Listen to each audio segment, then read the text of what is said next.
Hello, good morning. My name is Chimoski and welcome to Iceland Adventure.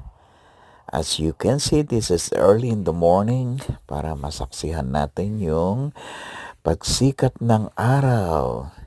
So, dito sa areang to, nandito yung landmark ng ah, continent ng between the merong New York side tong area na ito na USA side. So, pinuntahan din namin yung landmark na yon. So, and this is historical place din. So, as you can see, yung lupa nila dito ay maitim because of naku po, napakarami ng mga bulkan nila dito.